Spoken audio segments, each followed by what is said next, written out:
Hello friends, good morning. आज हम बात करेंगे न्यूनतम समर्थन मूल्य के बारे में। क्या होता है न्यूनतम समर्थन मूल्य? मिनिमम सपोर्ट प्राइस एमएसपी के बारे में आज हम डिस्कस करेंगे। न्यूनतम समर्थन मूल्य एमएसपी, इसको इंग्लिश में लिख दे रहे हैं। एमएसपी मतलब होता है minimum support price. Minimum support price, न्यूनतम समर्थन मूल्य। सबसे पहले हम इसके शाब्दिक अर्थों को देखेंगे कि न्यूनतम समर्थन मूल्य होता क्या है। उसके बाद इसका डेफिनेशन और समझने का इसको प्रयास करेंगे। सबसे पहले न्यूनतम, न्यूनतम मतलब होता है स्मॉलर, सबसे कम। समर्थन मतलब होता है किसी को समर्थन करना, किसी को सपोर्ट करना। और मूल्य मतलब होता है प्राइस। जब सरकार किसी किसान को या किसानों को उनका जो प्रोडक्शन होता है, एग्रीकल्चरल प्रोडक्शन या ग्रेन प्रोडक्शन जब होता है, उसका जो रेट होता है वो जब बढ़ जाता है, प्रोडक्शन रेट, जो उत्पादन दर होता है जब बढ़ जाता है, तो किसानों को जो विपणन मार्केटिंग कमेटीज़ होती है एपीएमसी, वहाँ पर सेलिंग करने के लिए कम दामों में उनको सेल करना पड़ता है, उनकी मजबूरी होती है। तो ऐसी सिचुएशन में गवर्नमेंट क्या करती है? एमएसपी डिटर्मिनेशन करती है, एमएसपी का निर्धारण करती है। न्यूनतम समर्थन मूल्य एमएसपी का निर्धारण करती है। एमएसपी के माध्यम से सरकार क्या करती है? वो जितना प्रोडक्शन रहता है उसको सरकार कुछ रुपए उसमें इंक्रीज करती है। मान लिया किसी वर्ष, किसी फाइनेंशियल ईयर में व्हीट का प्रोडक्शन बहुत ज़्यादा हो गया, किसानों ने व्हीट का प्रोडक्शन बहुत ज़्यादा किया, तो उसमें उसके जो रेट होंगे वो डिक्रीज़ होंगे, वो घटने लगेंगे, क्योंकि प्रोडक्शन अधिक हो गया। जब प्रोडक्शन अधिक होगा तो रेट डिक्रीज़ होगा, प्रोडक्शन कम होगा तो रेट इंक्रीज़ होगा। और अगर प्रोडक्शन सबसे अधिक हुआ है तो वहाँ पर रेट कम होगा। तो ऐसे में सरकार क्या करती है कि प्रोडक्शन ग्रो करो, और ऐसे सिचुएशन में गवर्नमेंट कुछ ना कुछ वो अधिक सब्सिडी के रूप में, ये न्यूनतम समर्थन मूल्य के रूप में उसको ऐड करके देगी। एक एग्जांपल यहाँ पर बता रहे हैं। मान लिया किसी फाइनेंशियल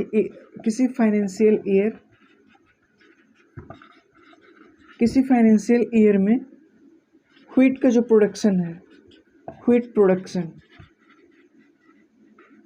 वो बहुत अधिक हुआ है। तो ऐसी सिचुएशन में मान लिया किसी फाइनेंशियल ईयर में प्रोडक्शन कम हुआ था, तो वहाँ पर 22 रुपीज़ प्रति किलोग्राम के रेट से इसकी सेलिंग थी, मार्केट वैल्यू थी। तो यहाँ पर जब प्रोडक्शन अधिक होगा तो इसका रेट डिक्रीज़ होगा, तो ये होकर के हो गया 18 रुपीज़ पर किलोग्राम, 18 रुपीज़ पर किलोग्राम इसका रेट कम हुआ है, क्योंकि प्रोडक्शन अधिक हुआ तो रेट कम होगा। तो रेट अगर कम हुआ है तो ऐसे में सरकार क्या करती है? प्रोडक्शन ग्रो करो, growth the production and government will give some MSP. देखिए यहाँ पर एमएसपी देगी सरकार कुछ ना कुछ।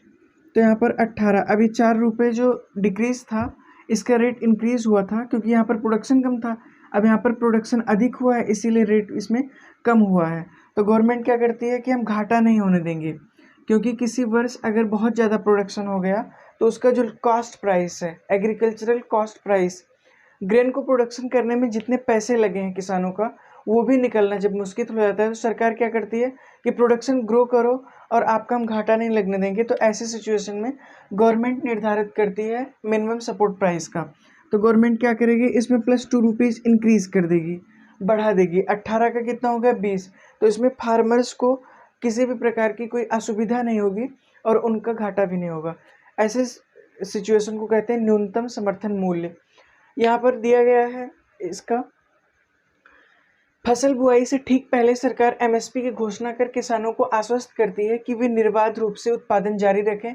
अधिक उत्पादन होने की स्थिति में यदि बाजार में उपज का मूल्य गिर जाता है तो किसान अपनी उपज को एमएसपी पर सरकार को बेच सकते हैं, जिसमें लागत तथा कुछ मुनाफा जरूर दिया जाएगा।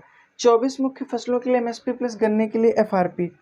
यहाँ पर गन्ना जो कि कैश क्रॉप के रूप में आता है, नकदी फसल के रूप में आता है, यहाँ पर गन्ना में एमएसपी का निर्धारण ना करते हुए गवर्नमेंट ने एफआरपी का निर्धारण किया है।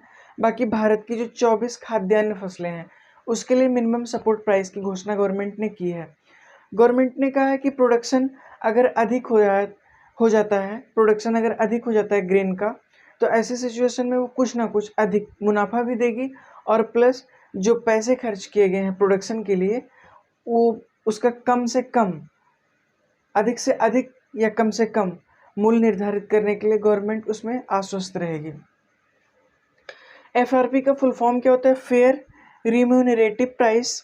यहाँ पर जो शुगर फैक्ट्री होती है वहाँ पर जितने भी प्रकार के प्रिकॉशंस होते हैं, जैसे गन्ने का प्रोडक्शन किया गया तो वहाँ पर खोइया हो गया, चीनी बनाने के लिए जो जो चीज़ें उपयुक्त की जाती हैं, खोइया हो गया, इसको बोगास कहते हैं, मोलासेस हो गया, सीरा, और इसमें चीनी, इन तीनों चीज़ों से होने वाली जो इनकम होती है उसके आधार पर गन्ने का मूल्य तय किया जाता है।